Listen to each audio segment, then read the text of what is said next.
changing your life one story at a time. This is the Chicken Soup for the Soul podcast with Editor-in-Chief Amy Newmark. Hey, it's Amy Newmark with some new favorites for you from our latest book, Chicken Soup for the Soul, Dreams and the Unexplainable. Now, you may know that we get thousands of submissions for each of our books, and we only have 101 slots. So we can be very, very choosy, and we get to publish some truly fabulous stories. Sometimes we're also inundated with hundreds of stories on a particular subtopic. And in the case of our new book about dreams, one of the subtopics that was super popular this time was love stories, stories about people finding their soulmates in some crazy ways, through dreams, through premonitions, or through weird, startling coincidences. And there were so many great love stories that we made a whole chapter of them in this book. It's a chapter called The Miracle of Finding Love. And then we decided to make a whole book about the miracle of finding love, which is going to come out in June 2018. So if you love love stories, we'll have that for you next year. Today, I'm going to share two love stories from this current book. The first is by Melissa Kreider, who goes by the author name M.D. Kreider. So Melissa says that when she was in high school, she was certain that she had her life figured out. She was going to graduate high school, go to college, and then have a great career. Her plans did not include marriage because she didn't think anyone was ever going to be interested in her, so she wasn't even going to try. She was just going to accept that she would be alone. And then she had a dream that changed her plans. In this dream, she was walking aboard a Navy ship with her grandpa. He was showing her around, and he was talking to her about her fear that she would be alone. He said that he knew she would find love. And then they stopped in a room where a sailor was standing with his back toward them. All Melissa could see of him was that he was tall and had dark hair. "Sweetheart," her grandpa said, "this is the man you will marry. He will love you more than you know. Don't worry anymore. You are going to be okay." Melissa woke up after that dream to the sound of her sister sobbing downstairs. She rushed downstairs to see what was wrong, and she found her whole family in the living room. The grandfather she had just dreamt about had died. She was shocked. She had just seen him a few days before, and he had seemed healthy and happy. He had just married a few months before, after being a widower for a long time. His new wife said that he had seemed to know his time had come that morning.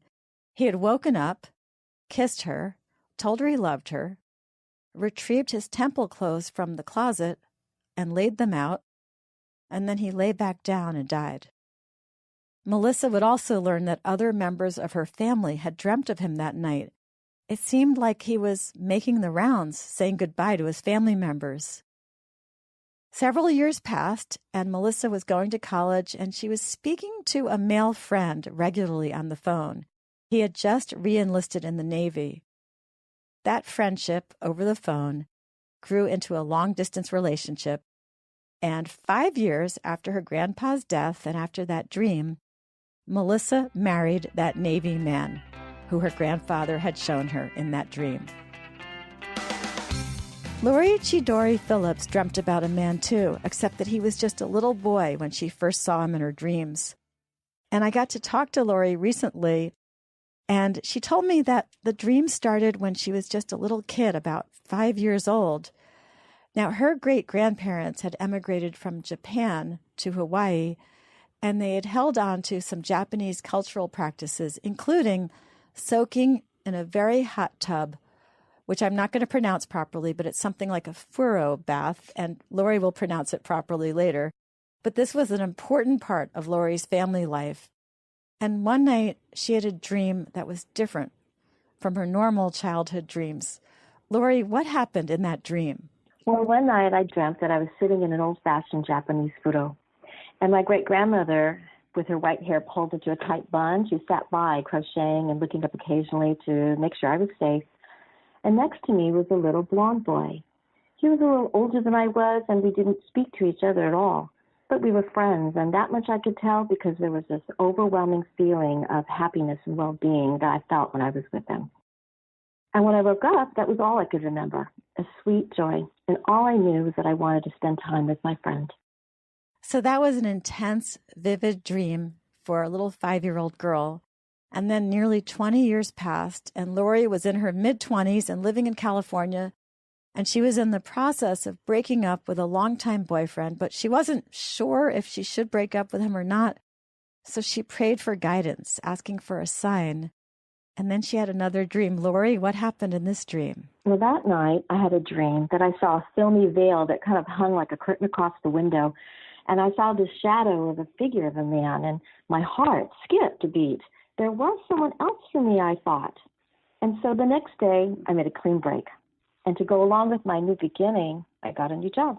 And 1 week into my new job, a blonde man walked through the door.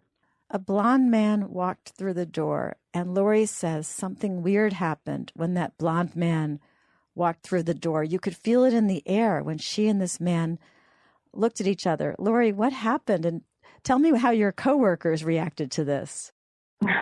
Well, there was just something so familiar about us together, and so much so that the company secretary who'd been sitting at the front desk, she came to me later and asked, "What was that? Something happened. What's going on?"